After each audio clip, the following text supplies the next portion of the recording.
Welcome to the latest episode of the Kansas Moonshot Podcast, where we are shining the spotlight on amazing things happening in schools across the state.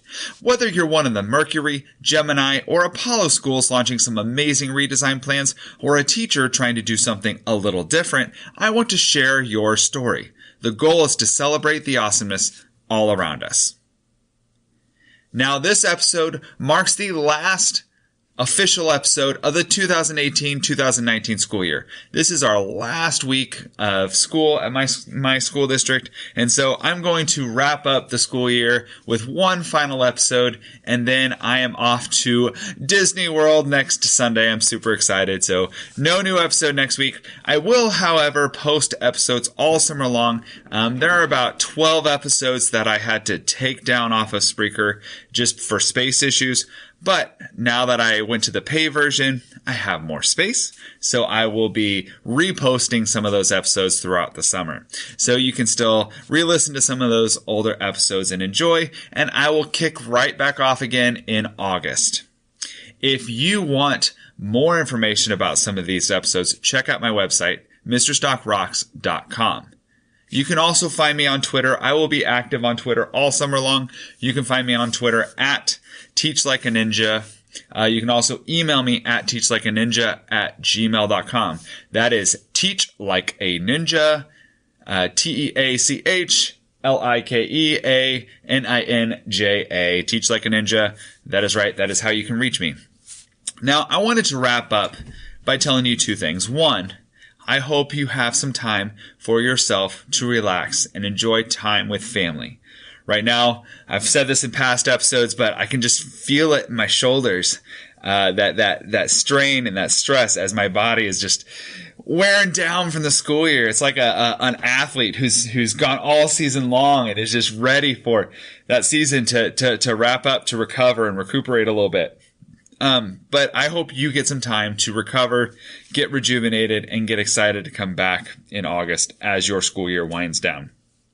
My second thing, and it's in regards to school redesign. School redesign is tough. It is challenging. I know we have been in the heat of it for 2 years. We did our first full year of redesign this year, but we were going through all kinds of pilots last year. So this is our second year of being in the midst of this redesign. And here's what I've learned. I've learned to try to let go of things that aren't as important to me. What I mean by that is, when we first started out, every single thing that came along, I had a strong opinion about. I would shout from the rooftops, "No, that is not a good idea. This is what's best for students." And when I got down to it, I realized I cared about a quarter of the things that I was arguing about. Yes, there were things that were important to me, but my level of concern was 100 miles per hour every single time a topic came up. And in reality, I didn't really care as much about some of those things. And so what I would encourage you to do over the summer is really narrow it down to what is your absolute list, your list of things that are the most important things to accomplish in this redesign. What are 3 things that you want your students to walk away from your classroom, your school with? Everything else is negotiable. You may not even agree with the rest of the redesign on other things. But what are those 3 things that you are going to fight for? That you feel like it is so important that you cannot let it slide. You have to make sure that this happens. And I've learned that for me, that list is really, really small. I want to make sure that every student leaves my classroom feeling loved and encouraged. That's number 1. That SEL piece that we're working on in my school, that is non-negotiable for me. My students are going to walk out of here feeling that way. 2, next year, one of my goals, and I'm still reframing this, figuring out if this is what I'm really fighting for, but I think number 2 for me, my students need to be better communicators when they leave this room. And that's communicating online, communicating in person, communicating in writing. And 3, my students need to be better, more well-read, more well-versed in text. Whether that's digital text whether that's short articles, whether that's poetry, whether that's novels, they need to be better readers when they leave me. Those are my non-negotiables. Those are the ones that I'm going to fight for and make sure that my students get. All the other stuff is extra on top of that. I think it's important to build portfolios into the school day. I think it's important to give students opportunities to have real-world applications to what they do. All of those things are important, and all of those things I'm going to push for, but those are things that there's wiggle room on, that I can be more flexible. The other ones are I'm not flexible on. That's what I feel the most important about, is most important for me. And so just keep that in mind as you're developing your redesign plans, that you got to realize that some of those things that you're getting fired up about, if you took a step back, you would realize it's not as important as you think it is. And I know that's hard to do. And some of those things you're going to take a step back and say, no, yeah, that is really important. I really do care that much about that topic. I really do care that the students have choice in their reading selection. Or I really do care that standards-based grading is the most important thing for me. I think that is going to be the most important thing for my students. And that's okay. But I think you need to dig deep and really figure out what those things are. And almost tier it into, I'm visualizing 3 tiers of importance. So you've got your top of the list, top 3. These are ones that I am going to fight for and make sure it happens next year.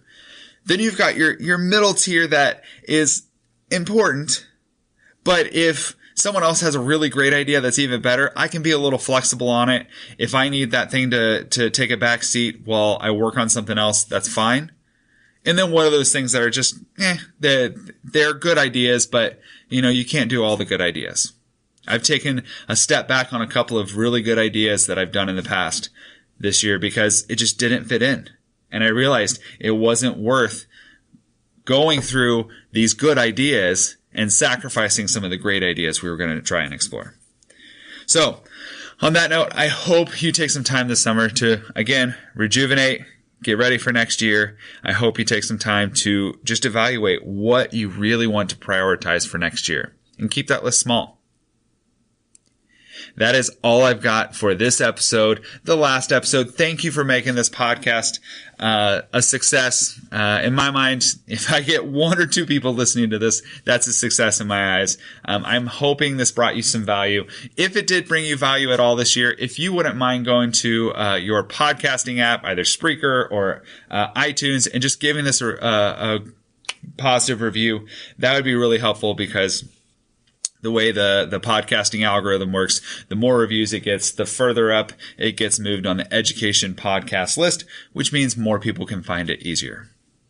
So that is it. That is all I've got. I am wrapping this up. Thank you for, again, being a part of the Kansas Moonshot family. One final note. And I'm going to go on a tangent here, but I've got to mention it. We had our exploration day last Friday. Exploration days at Santa Fe Trail. I said this in a previous episode. We talked about our exploration days, but it's a chance for students to pick. In this case, they picked 4 things throughout the day that they really want to explore more. And one of mine was podcasting. And I had a group of about 18 kids in one session and 20 kids in another session go through and create their own podcast. And the activity was great, but what was more powerful than anything was the students who, at the end of it, said, "Wow, this is really cool. Can I do this again from home?" And I showed them some tools and some ways they could record at home. But what I loved about that is they took what they learned and they were so energized by it that they went and they want to create more. So the reason why I bring that up is because I have a second podcast. I posted an episode on here before, but it's called Stories from Room 508. And that is where I've got student-created podcasts posted on there. And so, again, throughout the summer, I'll be posting some of their podcasts they created on this exploration day.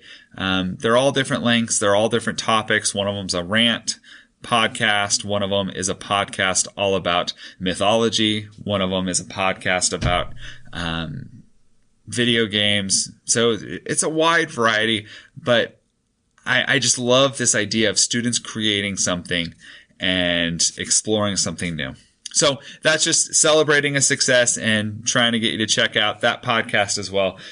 Give them some positive feedback if you enjoy their show. Again, the podcast is called Stories from Room 508. And so check that out as well. Like I said before, for more information about this episode, check out my website, mrstockrocks.com.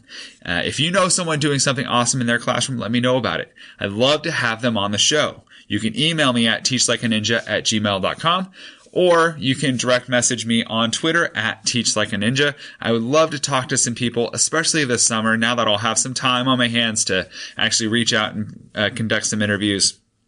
Please send those names my way and I'll contact them. Or if you're doing something really great, reach out to me. I would love to talk to you about redesign. If you've got a great project you want me to share, showcase on the show, please, this is for you guys. I want to showcase what teachers are doing in their classrooms because you guys are doing amazing things and I want to be a part of that.